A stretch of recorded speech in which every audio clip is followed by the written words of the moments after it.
Welcome to another episode of Tank Talks, your personal think tank for all things startups and venture capital. I'm your host, Matt Cohen, founder and managing partner at Ripple Ventures. On today's show, we are talking about the future of auto tech with the CEO of online car buying platform Clutch, Dan Park.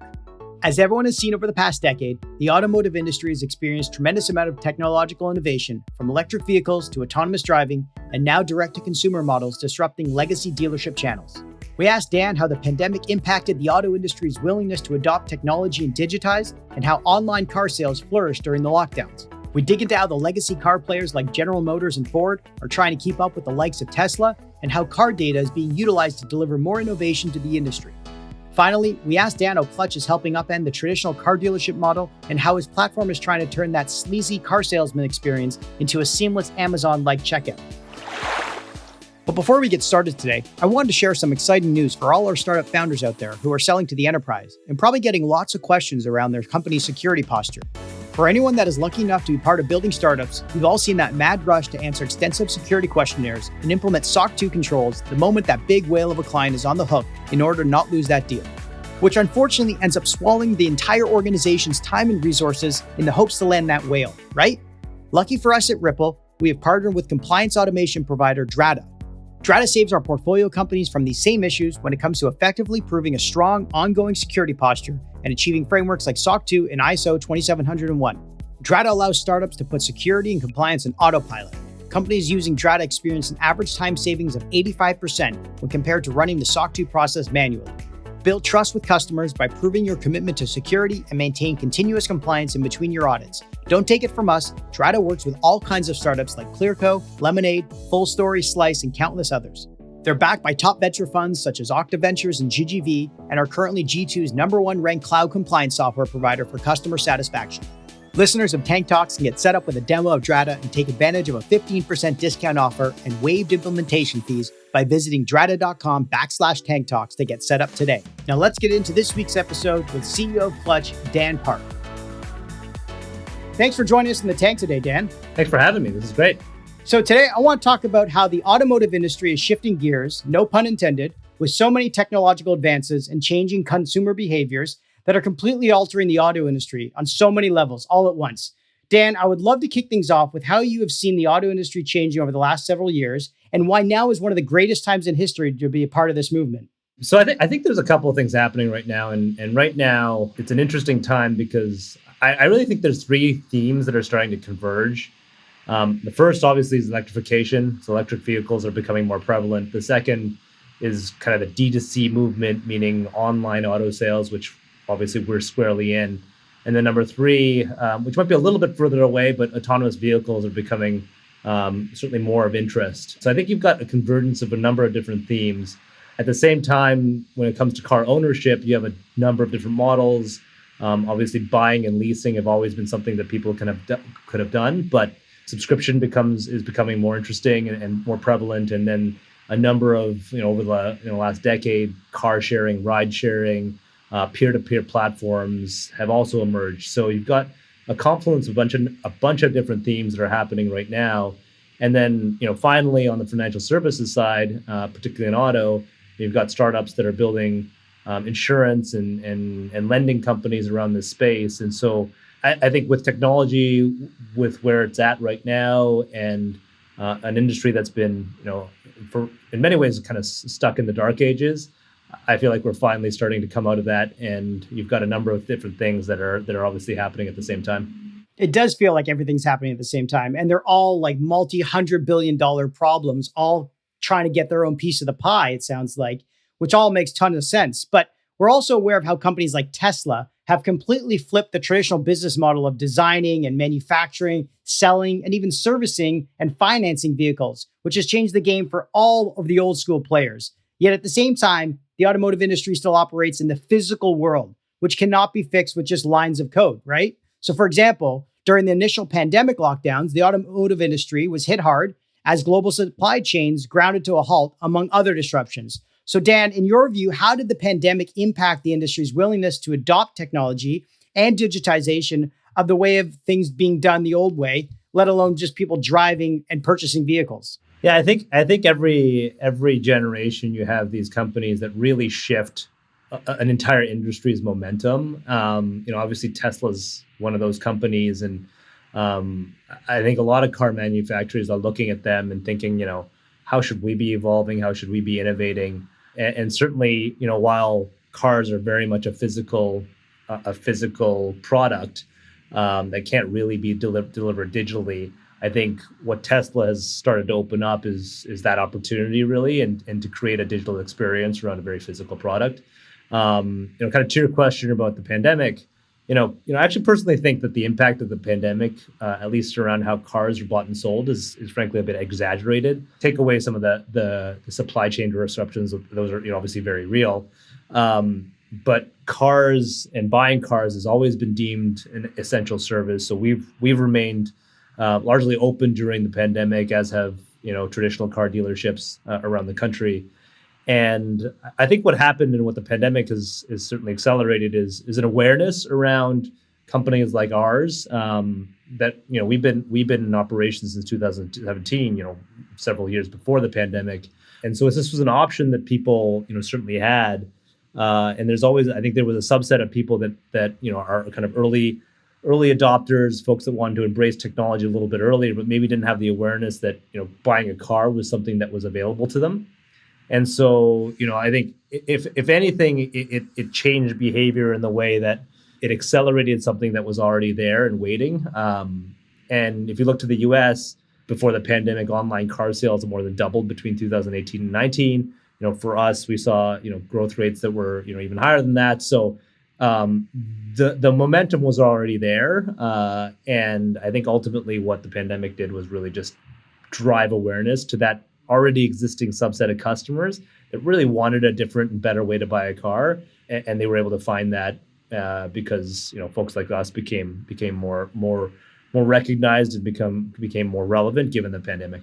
It's almost like the pandemic exposed some of the inefficiencies and a lot of the things we just kind of took for granted, like our healthcare system. No one thought you could actually treat a patient through telemedicine, right? No one thought you could buy a car online or through an app until you were forced into actually believing it and experiencing it yourself, right? I think that's something the pandemic definitely had to do with, for at least, what we're seeing in our portfolio on the enterprise SaaS side and in health tech, but now it's happening in auto tech as well, right? Yeah, and again, it's more about the willingness to adopt or making it prevalent and obvious that this is maybe not something you need to do. And I think that kind of goes, even to meetings, for example, right? We used to go, for day trips or whatever. I mean, I'm sure you did this as well, but, go for a day trip to Vancouver or somewhere far, San Francisco. And, now because of what we just gone through, the kind of question pops up in your mind. You say, well, do I need to do that? And it's kind of the same thing with cars. Do I need to go for a test drive? I feel like that's what was expected before, but maybe not, because technology is at a point where we can deliver cars with pictures of cars with super high resolution. We have 360-degree photos. We have very kind of transparent visibility around what the quality of that car is without actually having to go see it physically. Yeah, I mean, it's not like buying a burger on DoorDash with the click of a button through an app, though, right? Buying a car is an expensive item. One of the biggest purchases a lot of people make as they become, a little bit more wealthy with more disposable income. So the process could have been done before the pandemic, but I don't think people were willing to at least take that chance because they were forced into it because of, people not being able to maybe drive cars or go outside their house during the lockdowns and things like that.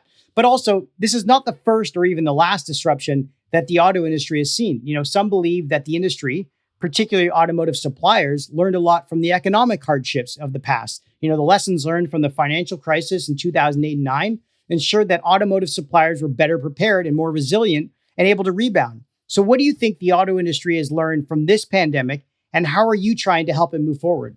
Again, I think the obvious one is around supply chains. I think the OEMs learned, and I have spoken to a number of them. I think of some that were better positioned than others around having chips in stock to be able to continue production. And so I think there's probably going to be a rethinking of supply chains around some of the OEMs. But again, I think going back to our earlier point around the assumptions that people had initially around what people wanted from a car purchase start to became challenged. And so I think, the major OEMs are going to start thinking, hey, why can't we deliver our cars online through a digital experience? And so I do think there will be this shift where people will, and the kind of more traditional OEMs will start moving there. I think the challenge will likely be around some of the existing dealer infrastructure and some of the politics there. Yeah, I was going to say the dealership model has not really been disrupted that much besides with what Tesla was doing. And we saw that battled out in the courts for a long time in the States. But I think that what you're saying is the end of the supply chain, the consumer decision side at the very end is where we're going to see some disruption. Is that what you're saying? Yeah, no, absolutely. And I think you're seeing that through all parts of e-commerce and retail generally. So many more companies are going direct to consumer. Even some of folks like Nike that historically, used retailers and were very, very reliant on retailers in order for distribution. You're seeing some of the same themes come across in auto as well, where the dealerships are the distribution network. The difference is that distribution network is very hard to build.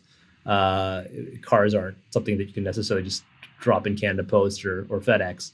Again, I think while this is certainly top of mind, or at least middle of mind for all the OEMs, the reality is, given the size of the industry, given the history of the industry, I do think things will take longer than maybe some other sectors of retail.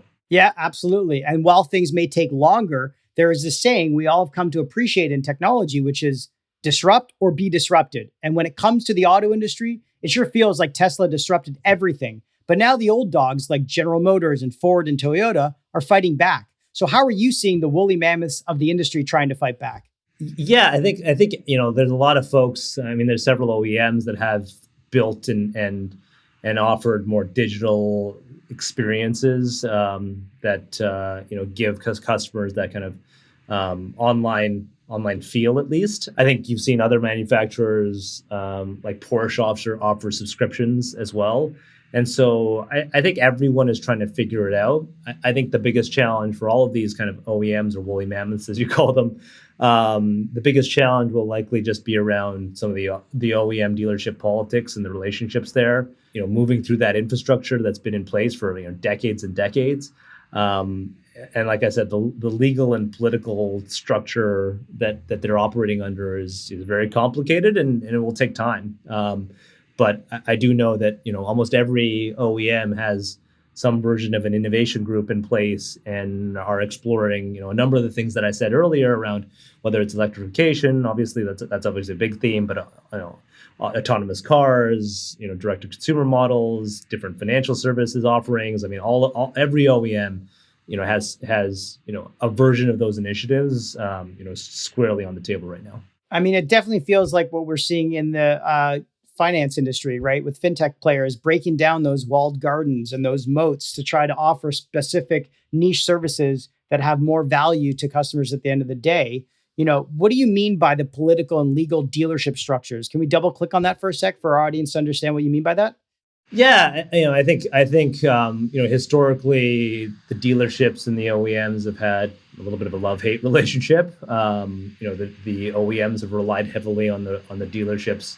The OEMs relied on dealerships for distribution, and the dealerships were held to very strict quotas and sales bonuses that made it, I would say like high pressure or challenging in some ways around how they operate the business. GMs and dealership owners are highly incentivized, and so there isn't a lot of coordination between dealerships, even in the same dealer group.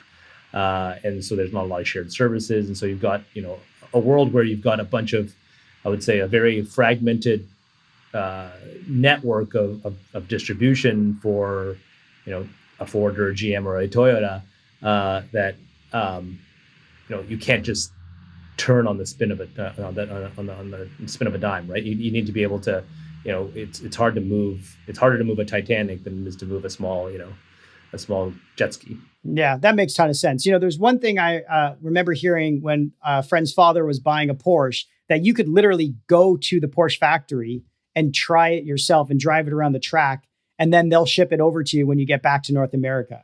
Like, that is customer service at its finest. I don't think I've ever heard of GM or Ford or Toyota doing that. Have you? Yeah, I think they're in a different game, right? The scale is obviously different, and then the consumer base is obviously different. I think each OEM is thinking about customer service in their own way, and delivering a more tailored experience. But certainly the luxury guys have figured it out.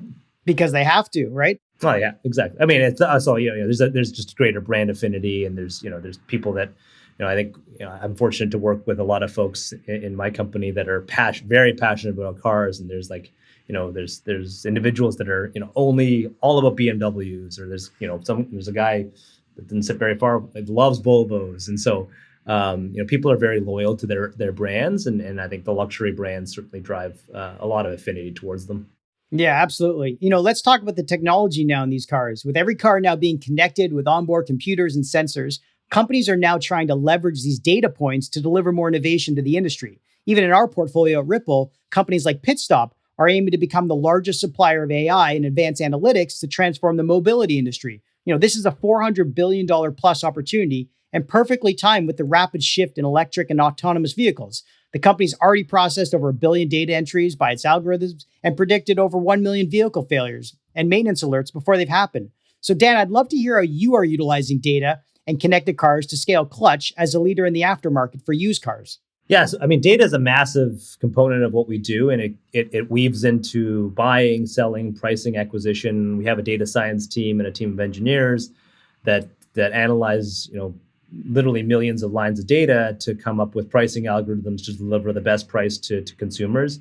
We take very much a market-based approach around pricing, and so prices on our site can go up and down depending on the market conditions. We want to move away from the world. We've moved entirely away from a world where you need to haggle for the price of a car. Going on our site, you have confidence that what's being shown to you is really a reflection of what's current in the market. I think our prices are generally more aggressive and more competitive than most folks because we have a business model, one that can support that. But we also have a team of highly talented individuals around analytics and data that can price cars very accurately, and we use data as that obviously bedrock and foundation of what we do. There's obviously an opportunity to go deeper into more diagnostic data and connected cars, and we've got, because we take every car into inventory, inspect them, and recondition each one.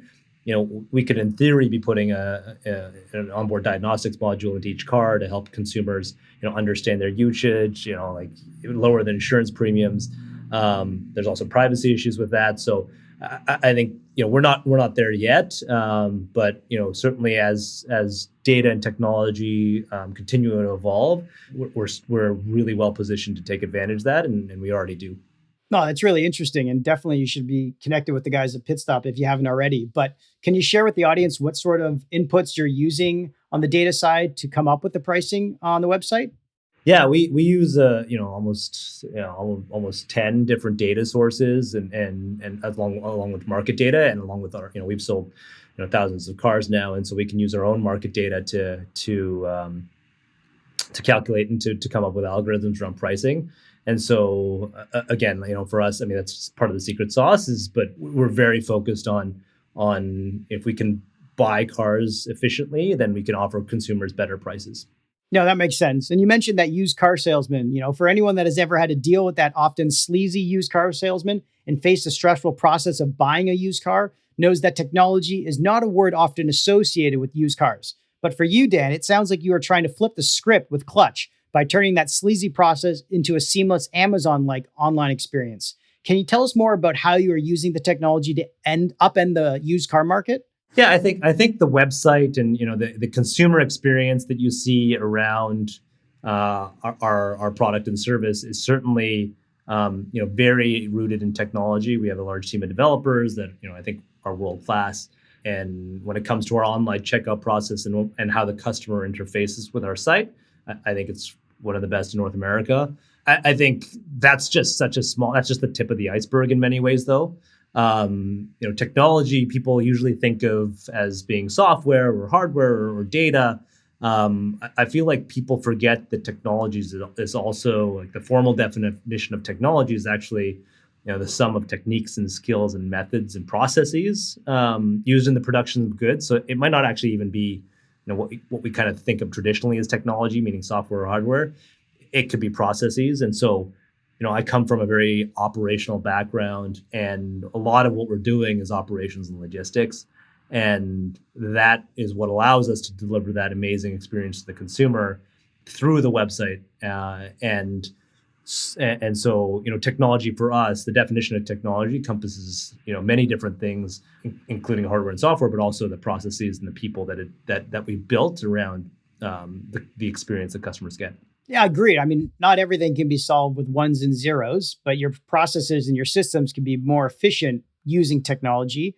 So, what kind of things have you had to change or adapt to in the real world to make your process more seamless? Amazon had to go out and buy their own logistics companies and shipping and things like that. So, what have you had to do in the offline world that you can tie back into the technology that you guys are building as well? Yeah, like simple things, detailing a car, and the way you detail a car to the quality that consumers expect. There's a bunch of ways to do that, right? I think we built a process that allows us not only to do it very quickly and efficiently, but maintain that super high quality bar. We have fleets of trucks that allow us to deliver cars to the customer very quickly.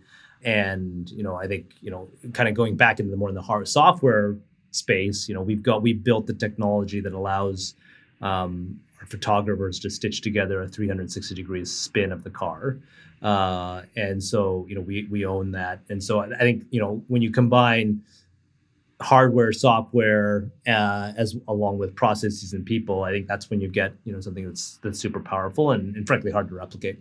No, that makes a ton of sense. I mean, we know you're not trying to reinvent the wheel. Another great pun. I got to say, I'm pretty good at these. As selling cars online have been a fast-growing concept in the United States and Europe for several years now, with names like Carvana and Vroom and Shift Technologies. However, those companies combined still only account for less than 1% share of the US used car resale market.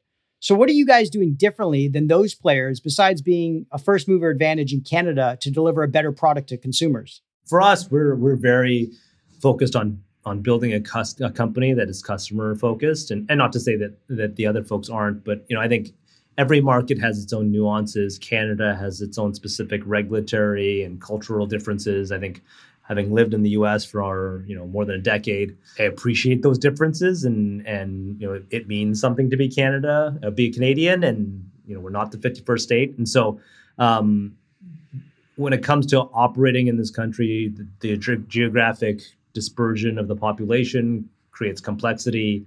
But at the end of the day, I think what really sets us apart, at least in my mind, is the culture that we've created.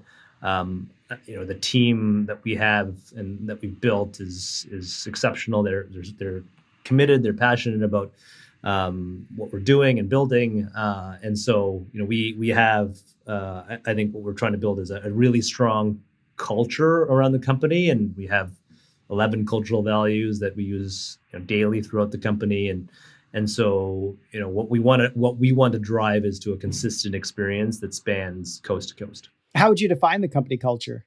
For me, it's one where people have a lot of freedom to innovate and solve problems. When you're moving as quickly as we are, there's no room for micromanagement. People need to be trusted to make decisions on their own. So we are hiring people that are high judgment individuals that have very solid decision making capabilities, because small decisions compound themselves. And so if you have an organization where people are making on average better decisions than another company, then I think you're better positioned. And so for us, if I was going to define the culture in one word, it would be promoting autonomy. Well, that's also good for autonomous driving, kind of play on that. But it sounds like you're building a very flat organization too, which is great, especially with early stage startups where you want to empower everyone. From what I understand, you were brought into Clutch a few years after it launched in Halifax by its initial backers, Brand Project LP, which had recruited you from running Uber Eats Canada, correct? Yeah, that's right. So what excited you about this opportunity, and why do you think Clutch can be the next Carvana of Canada? Well, you talked earlier about, it's not as easy as clicking a button and ordering a burger, but, I think the vision is to make it that easy. I want customers and people that are looking to buy a car feel like it's just as easy as ordering a pad thai from Uber Eats. So that's ultimately the vision. And I think we can get there. And I think, frankly, we're well on our way. For me, and you mentioned this before, to me, it seemed crazy that in Canada, you really just had two options when it came to buying a car. It was either you go to a dealership on a Saturday and spend 5 hours haggling with some salesperson. And if you've got kids like I do, I mean, taking 5 hours on a Saturday is not an easy thing to do.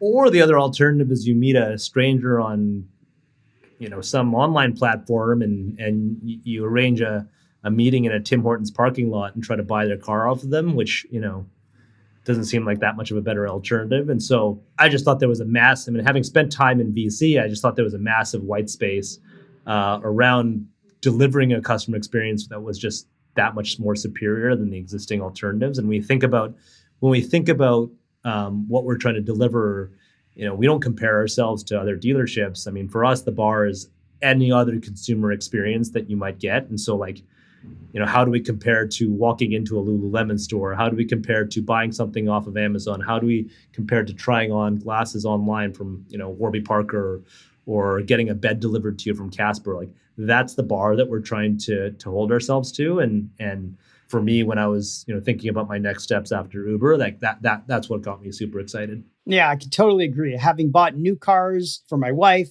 and having to go through that Saturday was painful. And having buying used cars and shipping them up from the state and trying to get them over the border and things like that, it was definitely very convoluted and something that I don't recommend anyone really go through because there's a lot of steps around it. So I completely understand the white place that you're trying to solve. In a digital world, though, innovation is the most important part of any successful startup.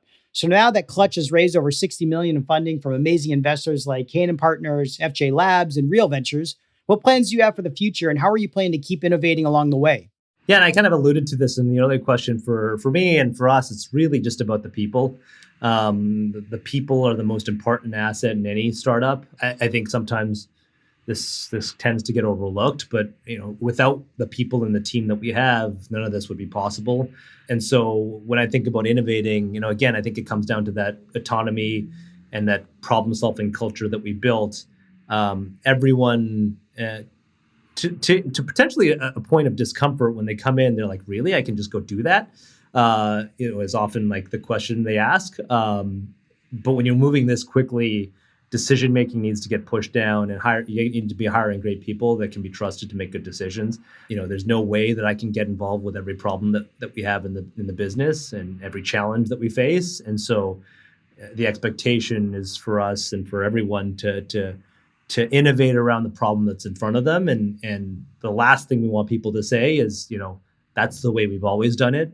It's probably one of the things that is like nails on a chalkboard for me, because first of all, we haven't been around that long. And so if it's like, that's the way we've been always done it, that's like probably 6 months. And in 6 months, the business changes a lot. So the way that we've been doing this for the last 6 months is probably no longer relevant. And so, again, innovation really just comes down to the individual decision making of the people that are on the team.